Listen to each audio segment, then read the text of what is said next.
Oração para o renascimento. Agora estou vivendo um novo dia. Tudo que pertence ao passado, que é mau, que é indesejável, que é feio, que é sombrio, que é pessimista, já se foi. Todo o passado já desapareceu e estou renascendo agora, recebendo de Deus os pensamentos bons, desejáveis, belos, alegres e positivos. Todos esses bons pensamentos semeados em meu subconsciente estão pouco a pouco germinando, crescendo e, finalmente, no momento adequado, manifestar-se-ão em forma concreta, com certeza. No mundo da imagem verdadeira criado por Deus, não existe nada que não seja bom.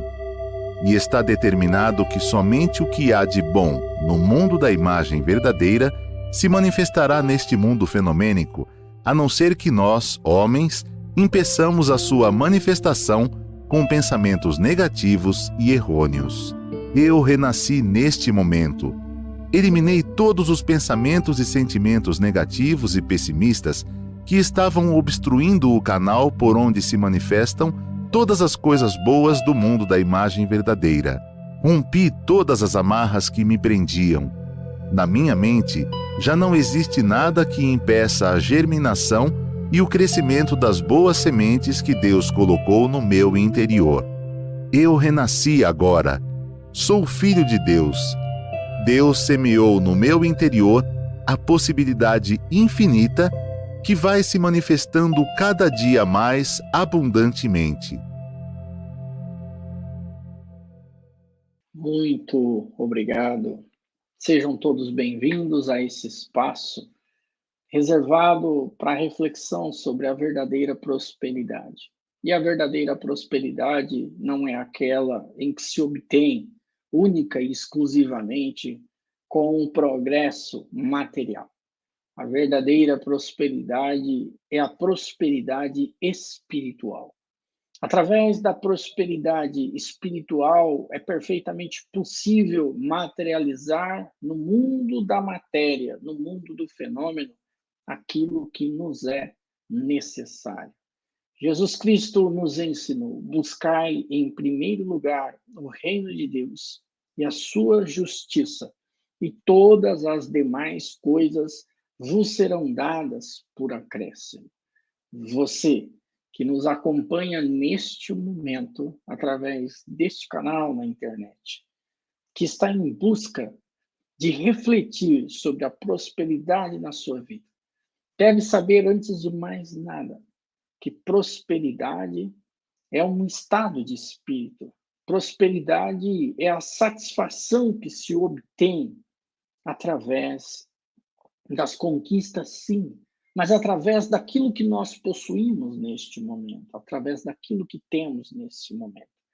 Tem pessoas que não observam a brisa que toca no seu rosto, o sol que aquece o seu cabelo, a sua cabeça, que não presta atenção na chuva que cai, ou na riqueza e na grandiosidade que é você ter um prato de alimento, por exemplo, que através desse prato de alimento na sua mesa todos os dias, você está ali recebendo o amor daquelas pessoas que prepararam o alimento, mas o amor também daquelas pessoas que produziram, cultivaram aqueles alimentos para que pudessem chegar até as nossas mesas.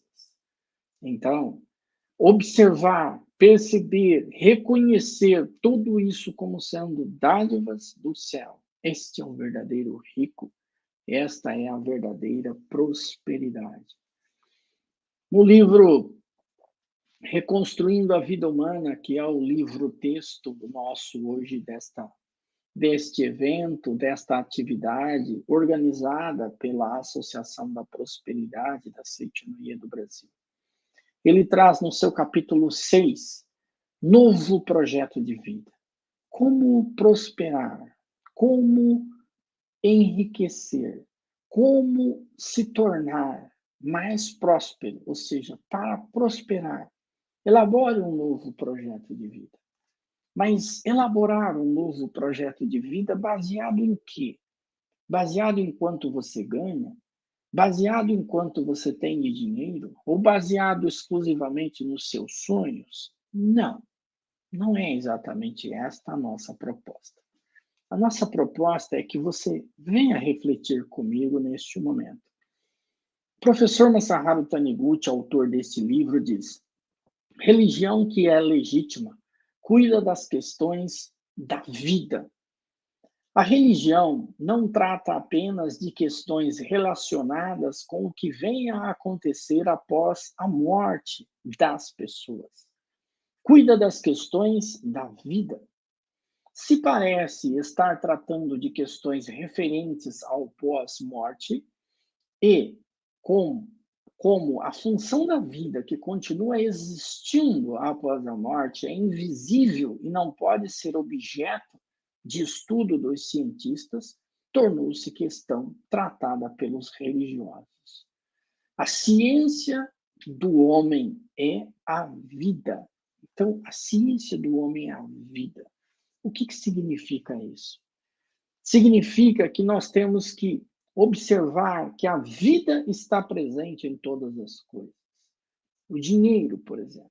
Dinheiro tem vida. É uma energia da vida. Quando a gente observa um alimento, tem vida, tem amor, tem vida. Quando a gente sente a vida presente na natureza, numa árvore, no sol, na água, em todas as coisas, estamos sentindo esta vida, esse pulsar da vida. Mas não é possível mostrar a vida, mesmo que alguém nos peça. Conseguimos ver apenas as funções da vida. E que somos nós? Não somos em absoluto o corpo carnal. Somos a própria vida invisível que atua no corpo carnal. Por ser invisível, muitas pessoas se julgam corpos carnais, caindo na ilusão. Ou seja, o homem não é corpo carnal, mas essas pessoas suscitam pensamento invertido e pensam que o homem seja corpo carnal, não percebendo que ele é vida invisível. Ou seja, todos nós somos vida invisível de Deus. Então, a primeira questão a ser tratada pela religião é o adágio de Sócrates: conheça-te a ti mesmo. O budismo considera iluminado aquele que compreendeu quem ele é, e Jesus Cristo foi um homem que despertou para o fato de que é ele próprio um filho de Deus e ensinou: aquele que crê em mim fará obras maiores que esta, efetuando numerosos milagres. Ou seja, despertar a consciência daquilo que somos verdadeiramente. Ou seja, conhecer a si mesmo, compreender claramente que se eu sou filho de Deus, a minha esposa é filha de Deus, os meus filhos são filhos de Deus, o meu vizinho é filho de Deus, ou seja, todas as pessoas, ou seja, é vida de Deus. Consiste em ampliarmos esta nossa consciência no sentido de saber que tudo aquilo que palpita tem vida, tem amor, tem sabedoria.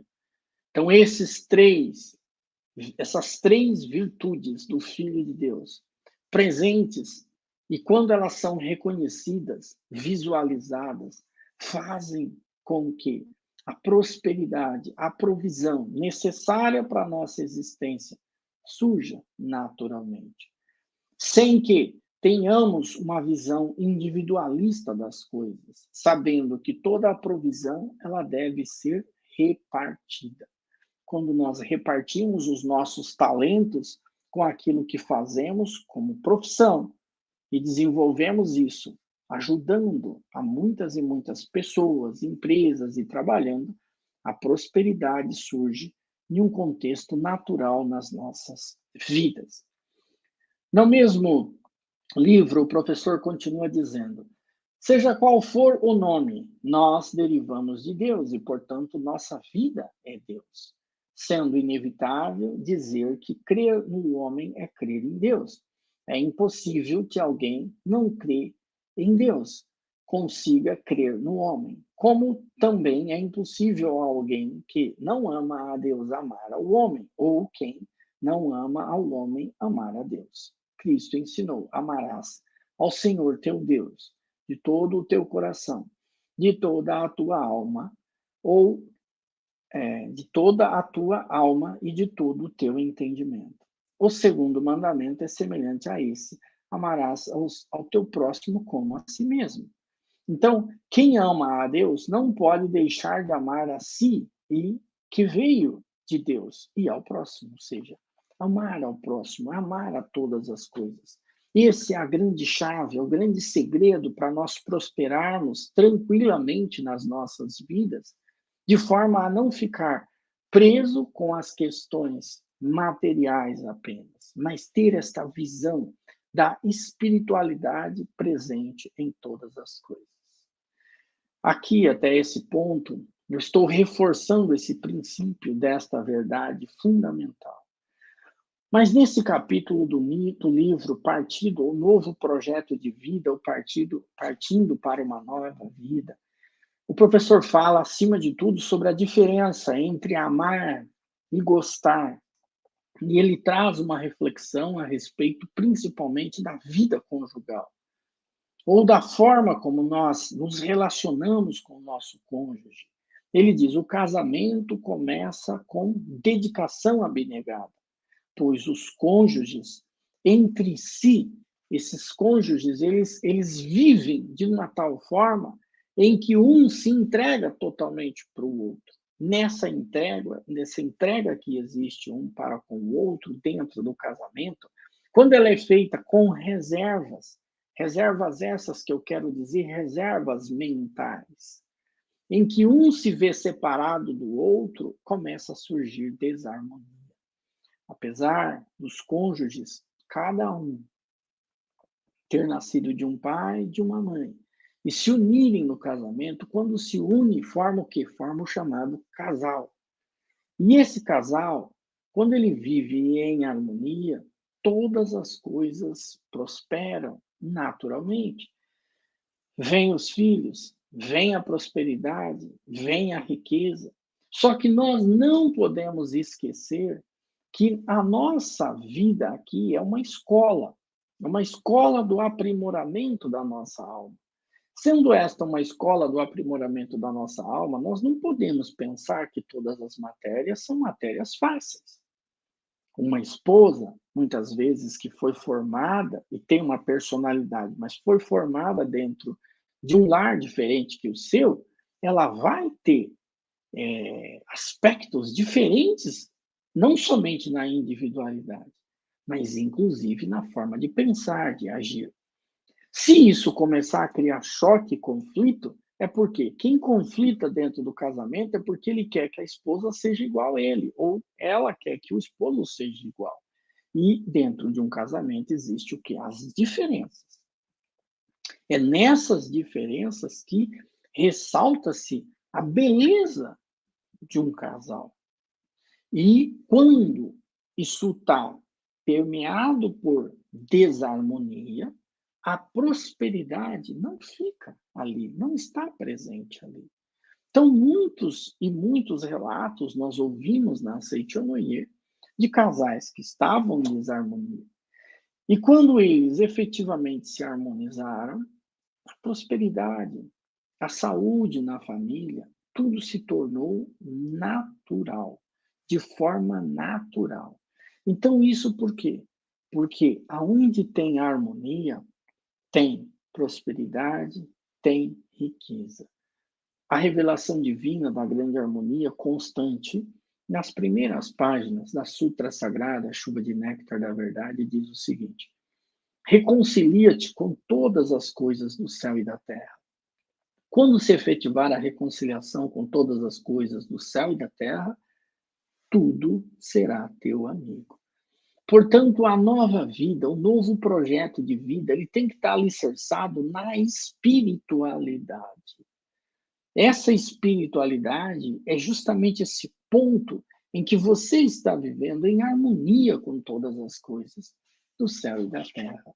O professor diz que, pela união de muitos, a vida vai, pouco a pouco, se materializando fenomenicamente em níveis cada vez mais elevados.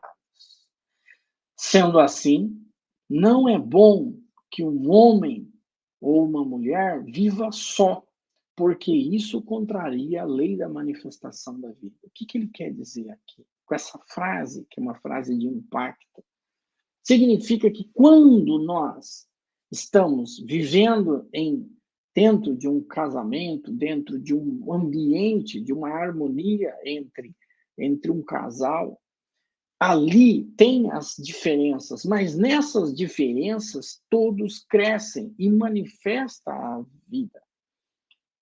O que nós levamos quando concluímos a nossa existência humana aqui na face da Terra, o tempo de vida nosso? Nós levamos exatamente o aprimoramento espiritual, o crescimento espiritual, o quanto nós evoluímos. Portanto, se nós vivemos como se fosse uma pessoa que está lá sozinha em um deserto ou sozinha no meio de uma floresta, não convivendo com outros seres, ele não cresce, ele não aprende determinadas matérias ou determinadas lições que a vida são colocadas. No entanto, aquele que vive em contato com muitos cresce, se desenvolve. Dentro de um casamento ou num casal, é a mesma situação. Aqueles que estão dentro de um relacionamento conseguem exatamente crescer, aprimorar, se desenvolver e justamente dentro das diferenças. O professor fala mais adiante justamente a respeito desse aspecto e das diferenças que se manifesta tanto no homem como também na mulher, que é justamente o quê? Os aspectos que existe que são a natureza intrínseca da mulher e a natureza intrínseca do homem. E ele diz: não devemos, portanto, considerar o casamento uma simples união de corpos. É um sublime ritual que consuma a unidade da personalidade, que estava separada em elementos positivo e negativo. Após essa união, é necessário que o casal viva como uma personalidade única. A união física nada mais é que projeção da união da personalidade, que é aquilo que eu expliquei para todos os senhores dentro daquilo que é a formação deste casal. E cria-se aí uma nova personalidade, algo novo que vem dentro de uma visão espiritual. Portanto, se nós olharmos o casamento ou os relacionamentos que temos dentro de um aspecto espiritual, diante de uma luz da espiritualidade, nós estaremos construindo um novo projeto de vida. Esse projeto de vida baseado não em aspectos puramente materiais, mas sabendo que através do correto pensamento, através da correta forma de pensar e de agir neste mundo, todas as coisas são dadas por acréscimo, baseado nessa busca a Deus, a grande vida do universo. Neste mesmo livro, no capítulo 12, ele fala caminho para receber a provisão infinita.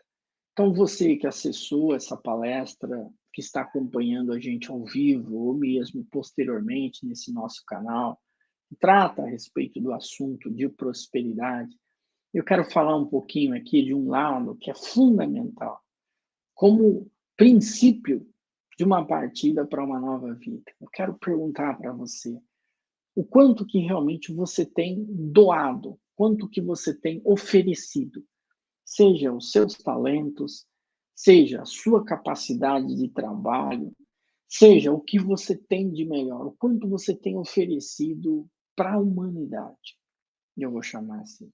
Isso não significa necessariamente como sendo uma prestação de serviço ou uma venda de um produto, mas a intenção com que você tem feito isso e com que sentimento você tem feito isso.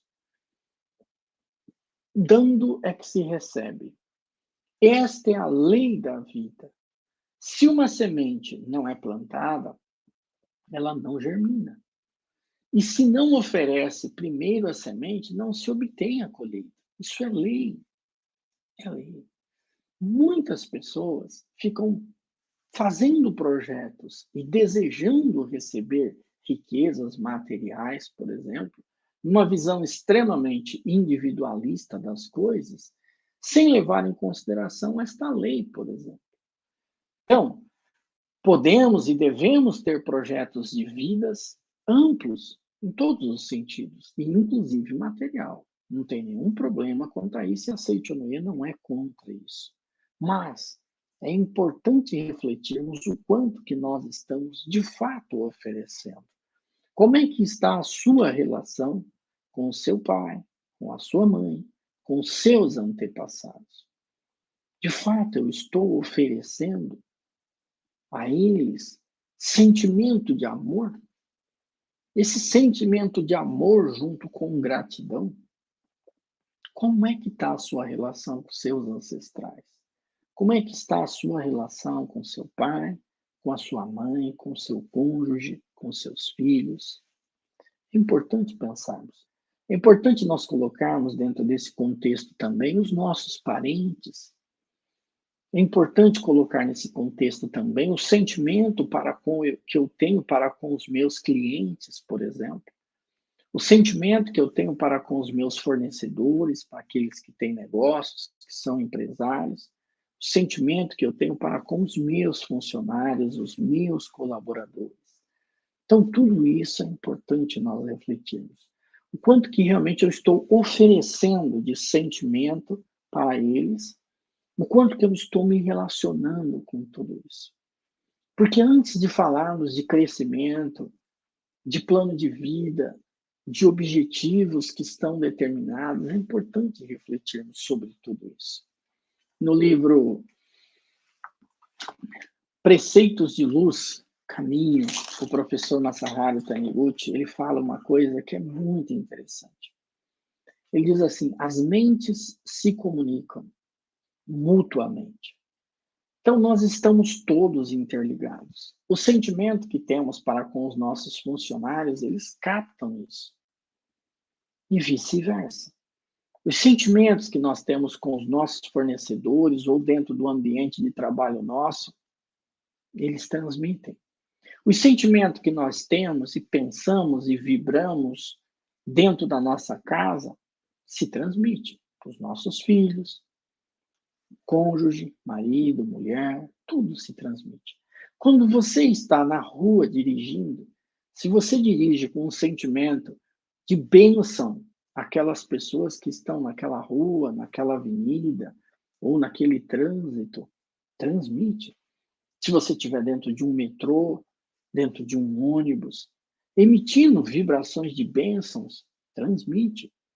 Se você estiver, por exemplo, dentro de um avião, de uma aeronave, transmitindo vibrações da vida, de amor para com aqueles que são os passageiros junto com você, se transmite. Da mesma forma, pode ser um navio de cruzeiro, se transmite. Mesmo que você emita um sentimento de amor, de oração, para, por exemplo, um país como o Japão, a China, a Coreia, se transmite. Ah, mas eu vou saber se a pessoa recebeu ou não? Não, se transmite. E isso é lei, lei, lei. Você está oferecendo a lei. Dá e receberás. Para que eu possa receber, eu tenho que doar em primeiro lugar. Por isso que o projeto de vida baseado, um novo plano de vida baseado na espiritualidade. Nós temos que agir com espiritualidade no nosso dia a dia. As mentes se comunicam. O professor fala assim: há casos reais em que, pronunciando repetidamente uma fórmula matemática, a cabeceira de uma criança que dorme, ela memoriza perfeitamente a fórmula. Disse que quando Luther Brubeck desejava se encontrar com sua irmã mais nova, não lhe escrevia carta. Naquela época não tinha WhatsApp, mensagem, telefone celular, né? Quando o professor escreveu isso. Não lhe escrevia carta, mas mentalizava. Hoje estou com vontade de ver você. E logo após essa mentalização, ela ia até ele, embarcando no primeiro trem. São inúmeros os casos de transmissão de pensamento entre cônjuges. É muito comum. É muito frequente o marido sentir-se culpado quando a mulher decide pedir-lhe perdão. A gente já ouviu inúmeros casos de relatos de pessoas nessa etiologia que quando um toma a decisão, se arrepende profundamente e sente lá no fundo da sua alma esse vontade de perdoar e começa a fazer a oração do perdão, do outro lado a pessoa, mesmo sem ter sido avisado por ninguém, começa a ter esse sentimento, né, de sentir-se assim um arrependimento do fundo do ser, e quando um se junta com o outro ou se encontram, existe um perdão mútuo. E não se explica, porque a decisão de perdoar foi de um lado só, não foi dos dois lados. Na página seguinte, que corresponde ao dia 19 de outubro desse livro, o professor fala assim: a realização do objetivo através de Deus. Ele diz: a vibração mental produz esses efeitos. Isso é vibração mental. E o que é isso? É a chamada espiritualidade que eu mencionei para todos vocês anteriormente. Mas isso é transmissão de pensamento da mente de um indivíduo à mente de outro indivíduo, não sendo obra de Deus. A suprema transmissão mental é aquela em que se efetua através de Deus, sendo Deus um ente onipresente que está em todos os lugares. O pensamento irradiado por um indivíduo através de Deus será captado por pessoas e recursos materiais de qualquer lugar. E se for um desejo sincero dele, as pessoas virão visitá-lo espontaneamente, os recursos materiais serão naturalmente atraídos por ele. Não há forma melhor ou pior para efetuar isso. Qualquer indivíduo que tenha mente sincera, a mente que sintoniza com Deus, consegue fazer isso. Ou seja, é possível termos um sentimento sincero e sintonizarmos com as ondas desta salvação de Deus, vibração de Deus. Na página seguinte, o professor diz assim: o desejo veemente. Um desejo intenso é atendido. Desejo intenso não é simples desejo veemente, é aquele que é sincero e verdadeiro. Sincero e verdadeiro. Sinceridade é o inverso de um sentimento superficial e irrefletido, um desejo que nasce no indivíduo, se segue sempre a moda, que corre atrás da vaidade, que vive sob a influência dos acontecimentos, que se entrega às tendências do momento, que é influenciado pelos boatos, seja isso o que for, não pode ser considerado um desejo intenso. Jesus Cristo orou com veemência, suando gotas de sangue no Getsêmani. Pai, se é do teu agrado, afasta de mim este cálice, mas este não era o seu desejo sincero. O desejo de Jesus Cristo, na verdade, era completamente o outro, apesar dele ter dito essas palavras ali. Mas ele diz aqui no ponto seguinte, o professor fala exatamente sobre a mente consciente e subconsciente. O professor diz: o desejo de Jesus era assim como Moisés salvou o povo judeu, levantando a serpente de ouro, colocou-me na cruz para redimir os pecados da humanidade. A vontade dele era essa, né? Por isso profetizou. E como Moisés levantou no deserto a serpente, assim também importa que seja levantado o Filho do Homem. Esse era o desejo sincero do seu subconsciente. Mas o veemente desejo consciente era: afasta de mim este cálice. Por mais forte que seja o desejo consciente, né? Por mais forte que seja o desejo consciente, este não se concretiza se no subconsciente existe um desejo oposto. Então é importante nós compreendermos a lei mental. É importante nós compreendermos o funcionamento da nossa mente. Porque muitas vezes nós queremos realizar alguma coisa, um projeto de vida, mas é algo pura e simplesmente material e consciente, não o subconsciente. Por isso que tem pessoas que desejam enriquecer materialmente, mas esse desejo não é o que está verdadeiramente gravado dentro do seu subconsciente. Muitas vezes a pessoa deseja crescer, fazer com que a empresa cresça, expanda, seja por regiões, seja como for. Mas lá no fundo ela tem medo.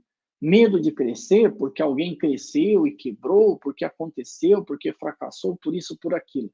Então, tem que ter um encontro real e sincero da mente consciente com a mente subconsciente.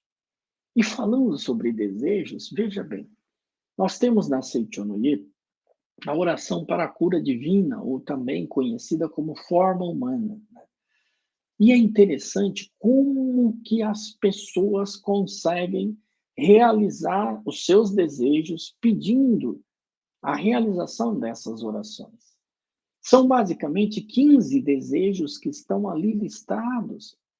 Mas quando alguém faz uma oração para a cura divina, a vontade, o desejo é tão intenso, é tão forte, que esse desejo se soma àquelas orações que serão realizadas 30 dias, ou três meses, ou um ano até, por exemplo, que ela fica na torre aqui da sede central e é realizada a oração. Mas se une esse desejo, se une o desejo da pessoa que está do outro lado, querendo também receber esta oração, e a cura divina que ocorre. São inúmeros, inúmeros, inúmeros relatos. Eu, aproximadamente há uns 25, 27 anos atrás, né? Uma amiga fornecedora na empresa que eu trabalhava, ela não conhecia a Seichonoye, mas ela mencionou, assim, numa fala de telefone naquela época, a situação que ela estava vivendo.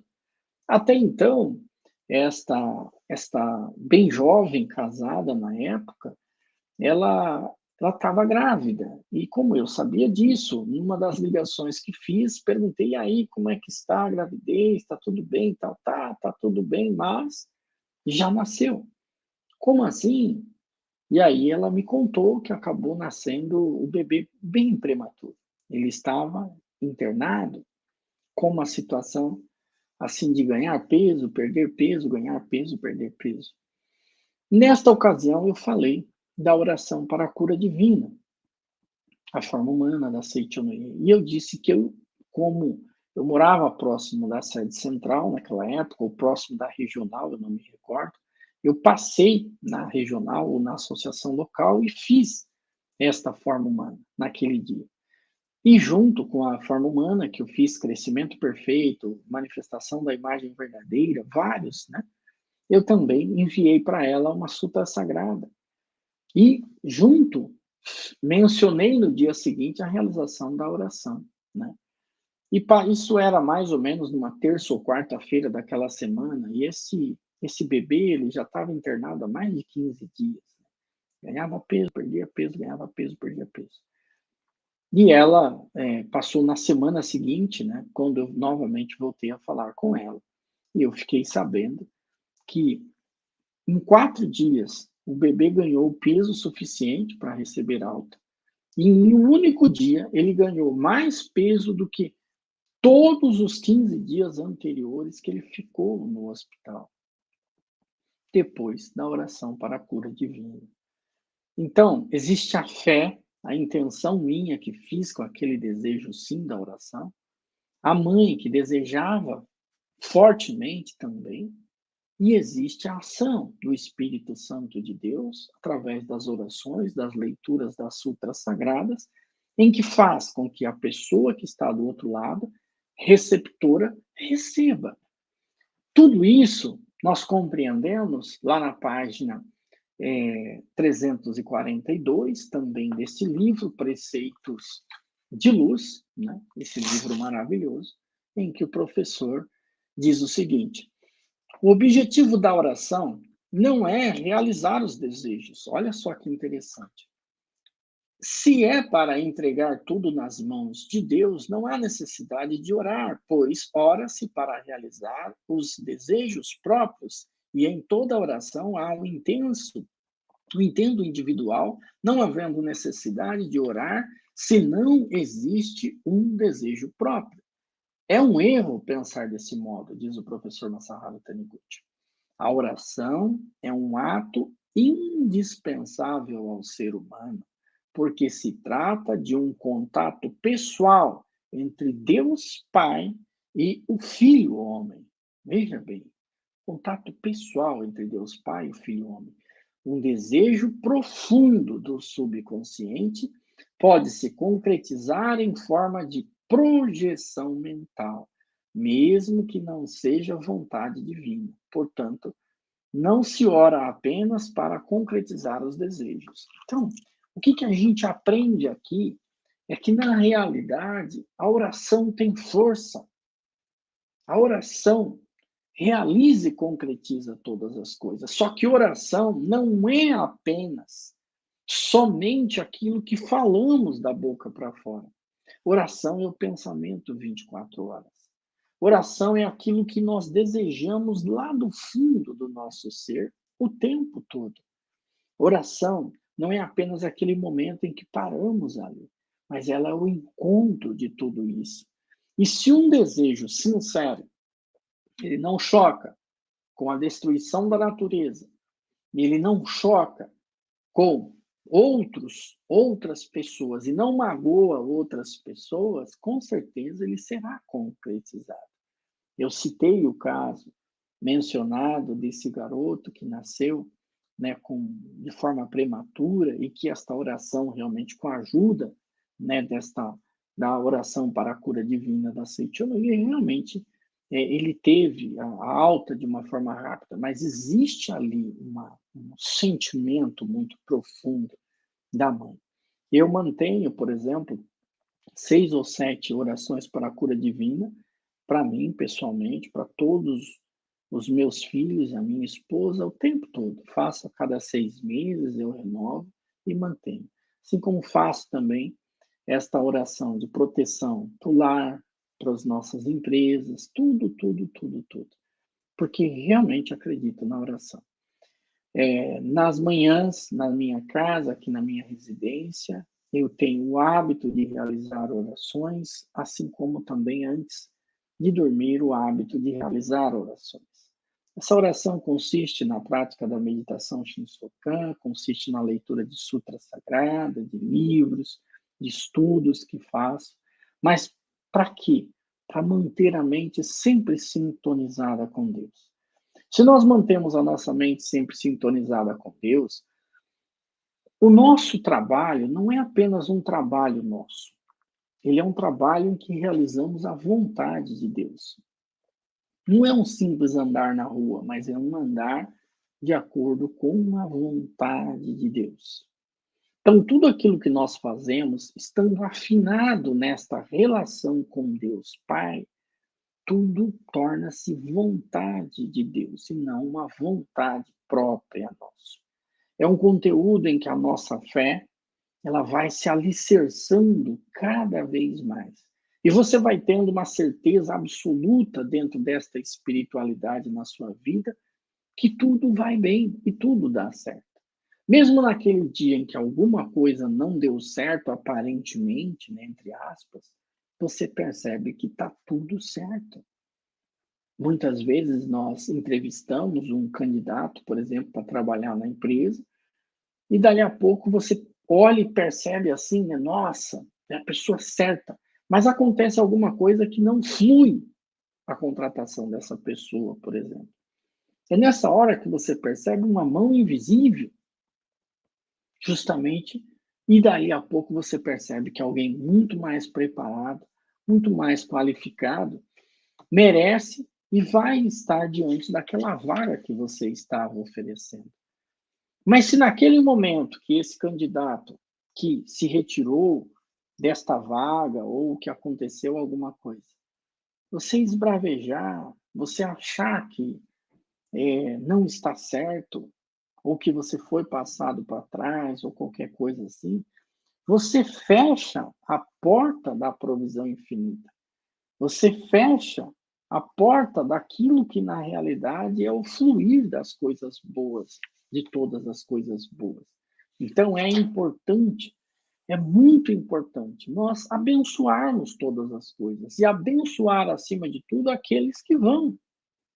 Quem abençoa aqueles que vão, quem abençoa todas as coisas, somente coisas boas realmente virão para você, né? Então, isso é muito interessante, é muito importante. Aquele que abençoa será abençoado. Aquele que abençoa será abençoado. Talvez haja quem pense: qual é a utilidade de enviar vibrações de bênçãos a alguém que está partindo? Mas as vibrações mentais de bênção jamais desaparecem. Se o outro for alguém que possui maldade no coração e não entrar em sintonia com as nossas vibrações mentais de bênção, essas vibrações retornarão a nós, pois nós estamos sintonizados com as bênçãos que enviamos. Assim, quem recebe a bênção somos nós. Então, portanto, não precisamos nos preocupar.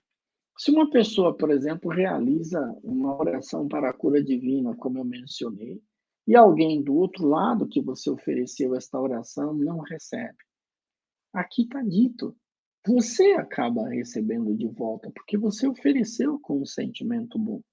Aquilo acaba retornando para você. E por que que isso acontece? Este mundo é regido pela lei. Os semelhantes se atraem. Quando ocorre a evaporação da água, que é invisível, logo os elementos semelhantes se atraem e se precipitam em forma de chuva, integrando-se na corrente dos rios e desembocando num grande oceano. Se pegarmos um punhado de terra e o lançarmos no ar, a terra retornará com certeza ao solo. A água retorna para a água e a terra volta para a terra.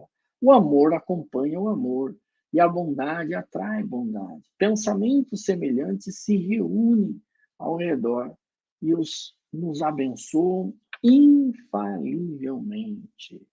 Portanto, o sentimento que utilizamos, se nós estamos dispostos a levar uma nova vida, um novo projeto de vida e prosperar dentro desse ambiente de espiritualidade, nós temos que sentir que a natureza, a floresta, os rios, todas as coisas, somos uma só vida de Deus. Não somos separados uns dos outros. Somos uma única vida de Deus. E desejar ardentemente que todos prosperem juntos, abençoando todas as coisas. Aí o professor, ele diz o seguinte, né?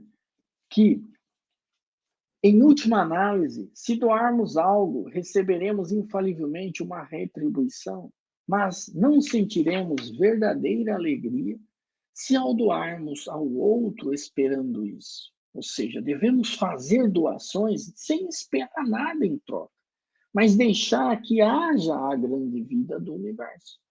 Se doarmos algo ao outro esperando retribuição, não estaremos doando de verdade. Estaremos apenas efetuando um negócio. Tem muita gente que utiliza a lei mental de forma errada, porque ele passa a usar a lei mental como se ele fosse querer ter um benefício puramente somente para ele. Isso é negócio, tentativa de barganhar com a lei mental. Uma doação pura é totalmente diferente de um negócio. Um negócio é uma transação comercial e não uma doação. Se fizermos uma doação esperando recompensa, ficaremos indignados quando não a recebermos. Tal atitude não faz jus ao modo como Deus nos oferece sua dádiva infinita. Deus oferece imparcialmente suas dádivas, tanto aos bons como aos maus, assim como o sol oferece a sua luz a todos indistintamente. Só quando passarmos a doar, da mesma forma que Deus o faz manifestar-se há em nós a inesgotável dádiva divina. Essa é a razão por que não conseguem enriquecer muitas as pessoas demasiadamente escrupulosas que pensam apenas em doar aos bons. Quem consegue realizar grandes empreendimentos é aquele que doa igualmente aos bons e aos maus, sem esperar retribuição. Então, tudo aquilo que vamos fazer, façamos de tal modo que aquilo que você dá com uma mão, a outra não enxergue, não fique olhando, mas que fazer com que todas as coisas, aquilo que estamos doando, aquilo que nós estamos oferecendo, façamos como Deus, porque Deus doa infinitamente. Deus oferece infinitamente. Ou seja, o novo projeto de vida, o novo modelo que temos que desenhar é um modelo divino, é um modelo de Deus. Pensar como Deus, vibrar como Deus vibra, de tal forma que é indistintamente a todos. Se levarmos no oceano um pequeno cálice, nós vamos receber pouco. Mas se nós levarmos um grande recipiente no oceano, nós podemos retirar desse oceano muito.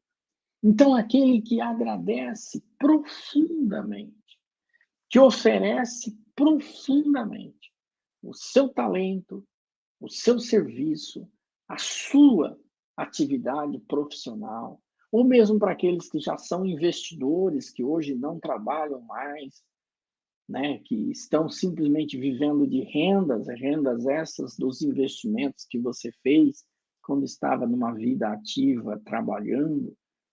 Todas essas pessoas, quando elas reconhecem mesmo uma pequenina dádiva como sendo uma dádiva de Deus, tenha certeza absoluta que as dádivas fluirão naturalmente. Todas as dádivas vêm de Deus, mas essas dádivas vêm de Deus como? Através das pessoas. Por isso ganha força absoluta o sentimento de gratidão.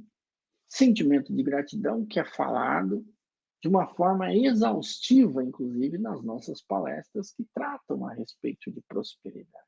Mas por quê? Porque, segundo a lei mental, manifesta-se aquilo que nós reconhecemos mentalmente. Se reconhecemos mentalmente, grandes dádivas, muitas dádivas, essas dádivas estarão sempre presentes nas nossas vidas. Por isso, na Seichonoye, que é um movimento que visa iluminar a humanidade através de boas palavras e concretizar a paz pela fé, nós temos a missão sagrada. Missão sagrada é exatamente a forma que nós oferecemos para que as pessoas possam participar desse movimento. Se inscreva você também na missão sagrada. A missão sagrada é uma forma de nós nos associarmos. E esta associação é uma associação de pessoas que visa construir na face da terra o reino dos céus, de amor mútuo e cooperação, através da publicação de livros, revistas, de boas palavras como esta que nós estamos transmitindo a cada um de vocês. Missão Sagrada é um órgão em que ele se incumbiu exatamente da propagação de todo o movimento da Seichonoye. Aquele que se associa na missão sagrada, ele efetua uma contribuição monetária mensal, ele efetua um registro com o seu nome, 2 registros, um fica no Brasil, um vai para o Japão, e nós colocamos numa arca E nesta arca nós realizamos orações 5 vezes ao dia, abençoando aqueles que são os membros da missão sagrada. Mas no mundo todo, aonde um adepto da Seichonoye ler a sutra em louvor aos apóstolos da missão sagrada, este membro da missão sagrada estará recebendo esta oração. Portanto, aqueles que são membros da missão sagrada exercitam nesta vida uma contribuição mensal em que ele efetua, mas esta contribuição ela se multiplica, porque muitas e muitas pessoas são felizes porque recebem esses ensinamentos e essa graça se multiplica voltando para a própria vida das pessoas.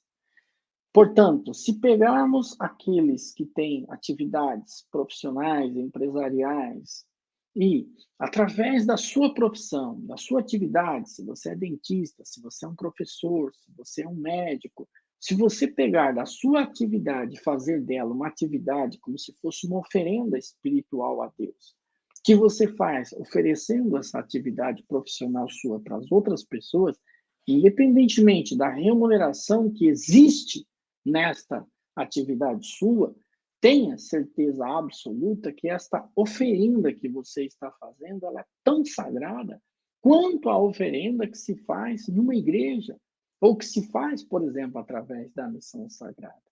Portanto, tudo é divino. O seu corpo é corpo divino, é corpo de Deus. A sua esposa, os seus filhos, o seu carro, todas as suas coisas. Ou seja, passa a ver a vida de Deus presente em tudo. E quando você muda esse foco, essa forma de ver as coisas, muda lá dentro de você. Transforma lá dentro. E os seus projetos de vida estarão presentes, estará presente a vontade de Deus e não a sua própria vontade. Por isso, eu desejo imensamente que todos cresçam e prosperem infinitamente, junto com a natureza, junto com todos os seres humanos, mas que façamos deste nosso planeta em que vivemos um ambiente grandioso, um ambiente maravilhoso, em que podemos desenvolver as nossas almas, desenvolver o nosso espírito, crescer espiritualmente, mas sem uma visão individualista das coisas, mas uma visão em que sintamos que somos um todo, unidos com Deus, fazendo e realizando a vontade de Deus e concretizando na face da terra um reino dos céus de amor mútuo e cooperação abundante de riqueza e de prosperidade. Estudem o livro Reconstruindo a Vida Humana, que é um livro maravilhoso, que foi a base do nosso livro-texto aqui nesse estudo que realizamos com todos vocês neste dia de hoje. Eu desejo a prosperidade, a felicidade de cada um dos senhores, das senhoras, dos nossos jovens que nos acompanharam nesse estudo. Meu mais sincero, muito obrigado.